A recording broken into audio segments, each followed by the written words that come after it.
So I want to talk about James Conley. I think that he is an individual that uh, is kind of bastardized in our tradition, similar to like Gramsci. Um, a lot of right wingers have now started to say that he is like one of their leaders. Same with still a lot of Irish nationalists and things like that are claiming.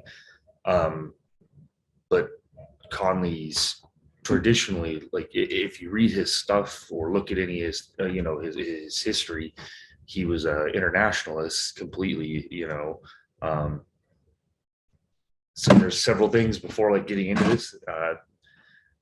The like some of these readings have like religious parts to it, I guess, or like like the end of the first one, it says like that little quote about walking through heaven or whatever. I think we have to remember too that like that's also a cultural thing of the time, the place, location, and everything. So that's always important to remember. That doesn't mean that he was a religious nationalist or any of this by any means. Also, let me start looking at my notes. Um, the other thing too is to keep in context of the time. Again, like I said, with the right wingers, like grabbing onto him and trying to claim him as their like inspiration or leader. It's because of his use of words like the Irish race. And we have to remember the back in the times that he was writing, the Irish were considered a race. They were not considered white or anything like that. So it doesn't mean that he's like a nationalist in that point. So yeah, I think that those are some important things to consider and think about. But other than that, I'm going to jump into my slide. All right. So again, James Conley, revolutionary internationalist. So kind of the contents of this presentation, we're going to go over a brief biography of James Conley, how James Conley is portrayed, discuss the articles, and I put things to think about, like why are these articles important? How are they applicable today? I think that's always something that when reading theory, regardless of how old it is or anything, you have to look at why are these things important and how are they applicable today. And then, yeah, we'll conclude the presentation. So James Conley is born. He's born in 5 June 1868. He grew up during this time. You've got the Industrial Revolution and everything going on. In America, we've got the Civil War just ended. So kind of put yourself in that time. Child labor is a thing. Conley didn't go to school for very long. Like most kids, he had, most working class kids, he moved or he had to leave and go, work.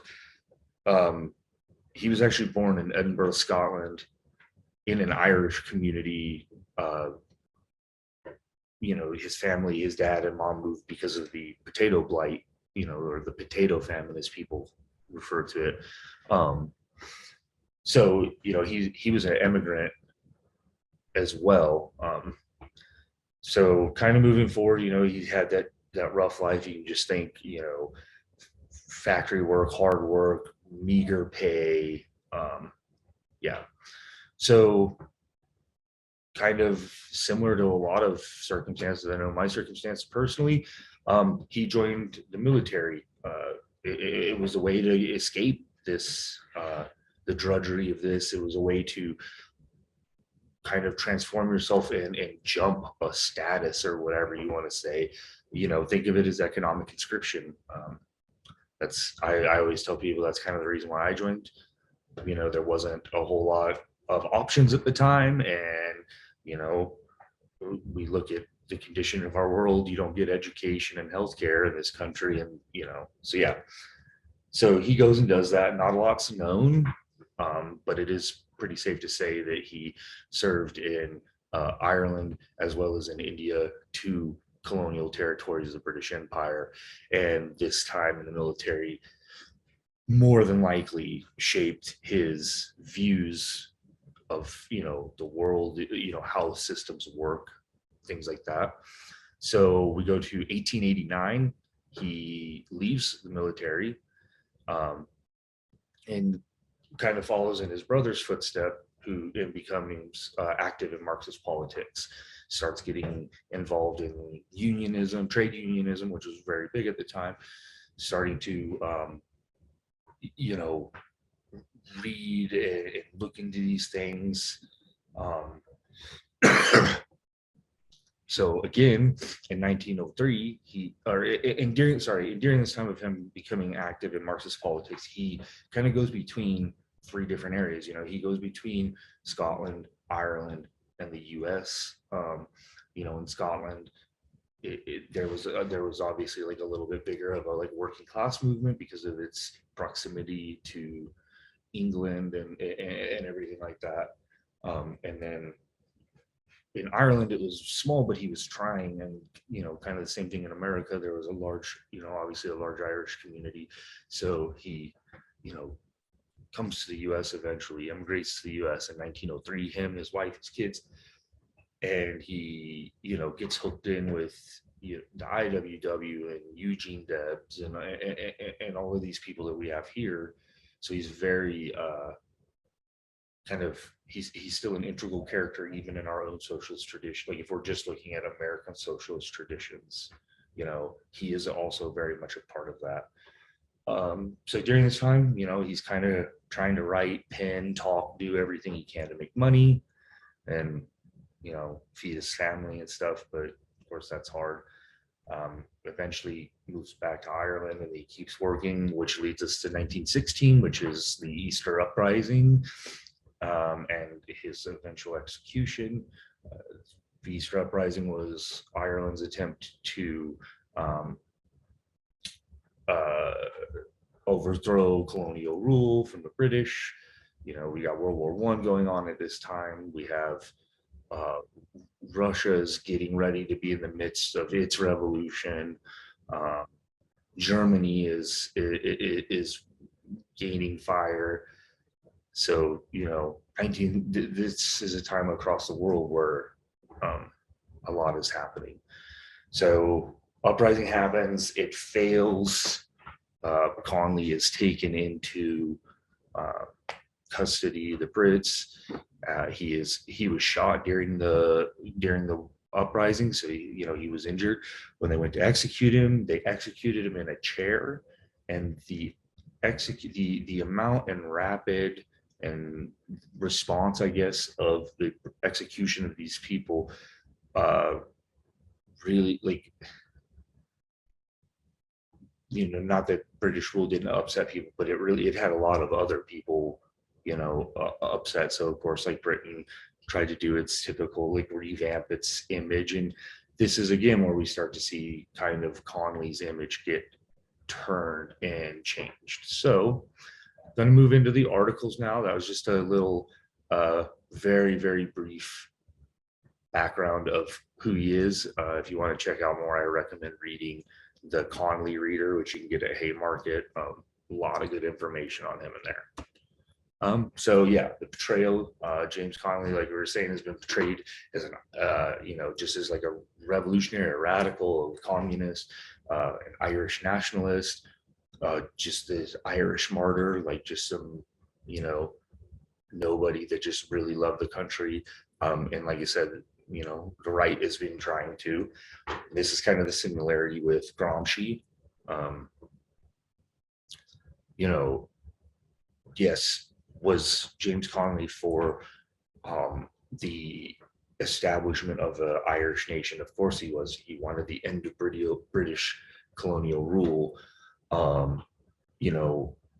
Was he kind of a hero to Irish people and other revolutionaries? Sure he was.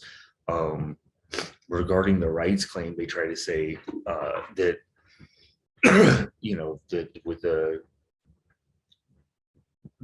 Irish race thing and all of this stuff, so many things taken out of context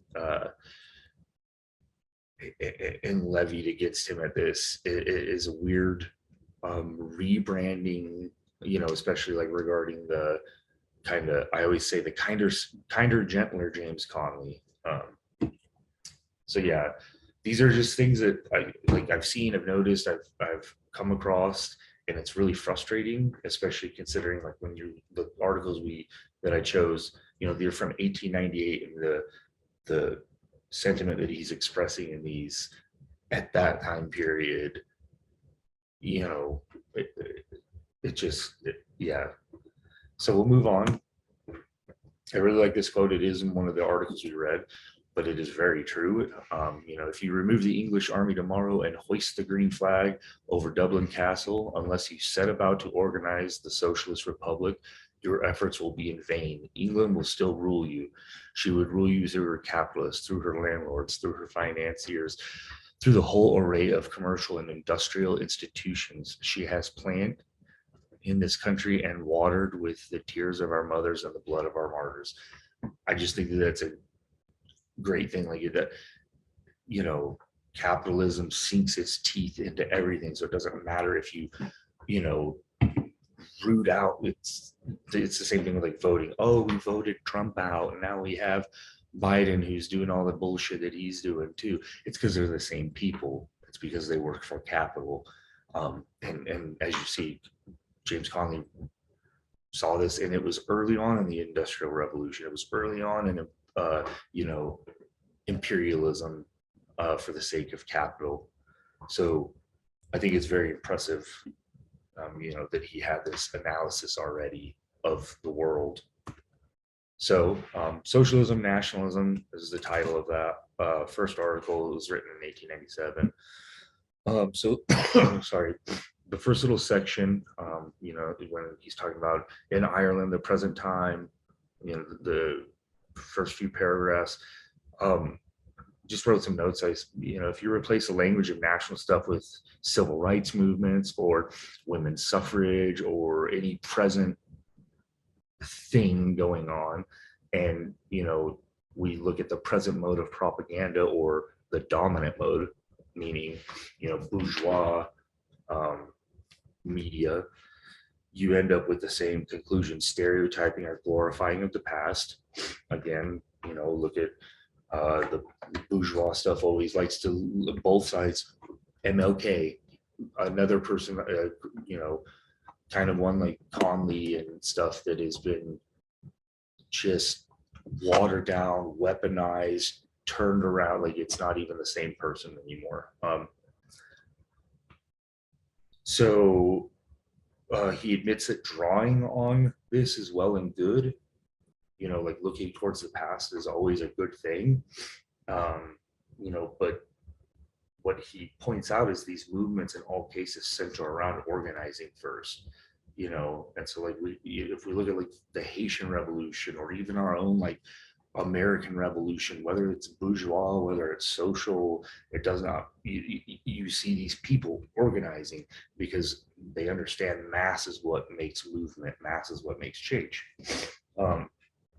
So kind of in that next next paragraph, if the national movement of our day is not merely to react, I just put this section, to me, just shows that his understanding of historical materialism and the roots of like, problems we face. In here, he's kind of discussing the concrete political and social ideals will be supplied, I believe, by the frank acceptance of the part of the earnest nationalists of the Republic as their goal. Meaning, he's talking about, we look to these historical things, but we also have to be aware, like, the dialectical process of how things, ebb, flow, go in and out. So the next part where he's, talking about not a republic in France, that little area going down. I wrote right here, Conley states that he is for the destruction of capital internationally. Again, in 1898, he understood the necessity of that, stating that he hoped that Ireland would be the beacon of a press does not make him a nationalist. Like in here, he's like, I want Ireland to be the beacon. He was calling Irish people to the cause. This was a call, like, we can be the spark that starts international revolution. And that's what I kind of wrote. Revolution has to start somewhere. Lenin was not a nationalist for fighting for revolution in Russia, because his end goal was international socialism, not fucking one state Russian socialism, right? Um, the next part, where going all the way from the tenant farmer down to the last sentence of the paragraph I kind of blocked off. Uh, the strength sufficient to lift the cause of Ireland to a more commanding position. So I was going to stop there. Again, Conley showing how capitalism was at the time becoming an international issue. So again, it's starting to grow. It's obviously what we see today is it's it's embedded itself everywhere. At this point, it's beginning that process, right? So focusing like this is kind of where I brought up like the he's looking at the international issues. He's not focusing on single-sided bourgeois like nationalism issues, right? um he's for nationalism in the sense of Irish independence from England, but he's an internationalist because that is not the end state. So moving down, it may be pleaded that the ideal of a socialist republic, implying, as it does, a complete political and economic revolution, would be sure to alienate all our middle class and aristocratic support, who would dread the loss of their property and privilege. What does this objection mean? I really like this whole little section here. So Conley demonstrates that, again, just a slap, that progressivism or this evolutionary socialism, I think literally, I was just like, oh, he's basically, fuck the DSA in a sense. This, capitulation to petty bourgeois and bourgeois, leaders, and trying to appeal to them versus the working class, uh, leads back to capitalism. We look at any of the, in Germany prior to the rise of Nazism, right? Like this liberal petty bourgeois socialism, that kind of champagne socialist, right? Uh, we have to be realistic, and as Denver communists, I think we are realistic. We're not going to win everyone over, and we should expect opposition from people, and embrace the haters to an extent, because I there's absolutely capitalists out there and petty bourgeois that do not believe in what I believe in and that would support capitalism, and that is opposed to our interests. Next little spot, when you talk of freeing Ireland, do you only mean the chemical elements which compose the soil of Ireland? That kind of going all the way down. I just put, it's basically the rest of the article. I just put, I think these two segments, there are two segments from this article that without a doubt show Conley's dedication to socialism from below and internationalism. And, this is where that one quote of, if you remove England's army tomorrow, that quote is in this little section. And there's another one that states, as a socialist, I am prepared to do all one man can do to achieve for our motherland her rightful heritage, independence. So again, there's that quote unquote nationalism. But if you ask me to abate one jot or little of the claims of social justice in order to conciliate the privileged class, then I must decline. So he's not for Irish nationalism in the sense of what people were fighting for, this home rule where it's just Irish people oppressing Irish people. We don't want the British people doing it. He said, no, like I'm not for that. I'm for Ireland becoming independent, but I'm not for it only to turn around and be subjected to the yoke of its own people, or its own capitalist, whatever you want to say. So, gonna go. Let me pull up my next notes. Gonna go over to the next little section here. So this is the roots of modern war. I picked this one too because again, I think it shows his understanding of international, you know, uh, international issues that are going on. So the first little paragraph: the cabinets who rule the destinies of nations from the various capitals of Europe are but the tools of the moneyed interests. It kind of goes on. The people who fight under the banners in the various armies or navies do indeed imagine they are fighting the battles of their own country, but in what country has it ever happened that the people have profited by foreign conquest? I think it's cool because he was in the military too, so he's got, he's speaking from like personal understanding, right? I picked this article because I think it gives a great insight into what we're seeing unfold in like the Ukraine, Middle East, South America, Africa. I mean, you name it at this point. We're seeing major powers starting to jockey for, other powers to expand markets. This also helps to shut down the arguments levied against Conley for being anything but an international socialist. I mean, he understands that like warfare is waged for capital. Like it's not this, defending of some homeland. It's expansion. Uh, the next little spot: the influence which impels towards war today is the influence of capitalism. I mean, right there. See, every war now is a capitalist move for new markets. And it goes on. And I just thought this was really interesting and fascinating that Conley was writing this stuff, before Lenin's imperialism, highest stage of capitalism. It's just interesting that, I think the Boer War was going on at this point or had just finished up. I don't know.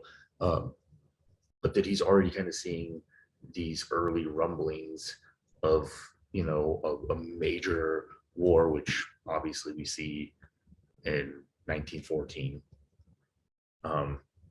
It goes down and it says, so it is in China today, the great industrial nations of the world, driven by their respective moneyed classes themselves, driven by their own machinery, now front each other.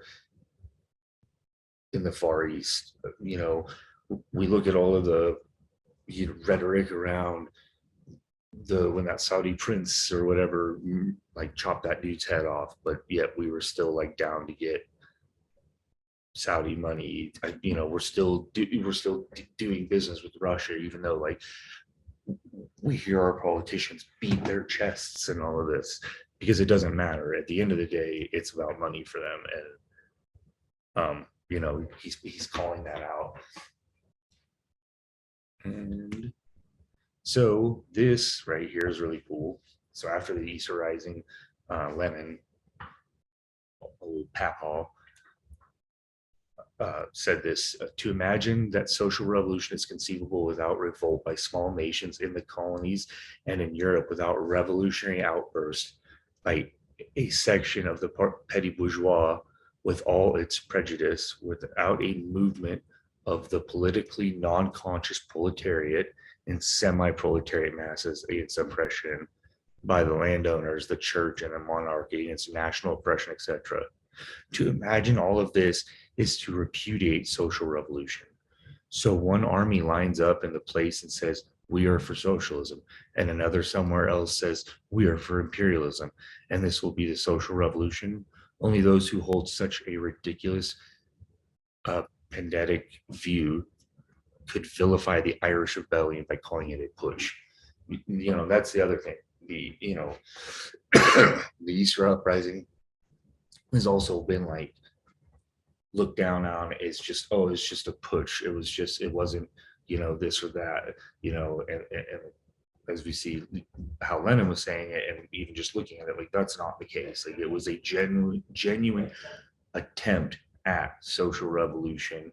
And of course it wasn't perfect. There was many different factions fighting for it. And that's, you know, that is what the social part of it is. So I really like this quote from James Conley: if you strike at, imprison, or kill us, out of our prisons or graves, we will still evoke the spirit that will thwart you and perhaps raise a force that will destroy you. We defy you. Do your worst. I think, again, the do your worst, I, you know, I think it's the same thing as Lennon's Let Them Howl. I just love the, you know, bring it on, motherfucker attitude. So that is the end. I hope you guys enjoyed this.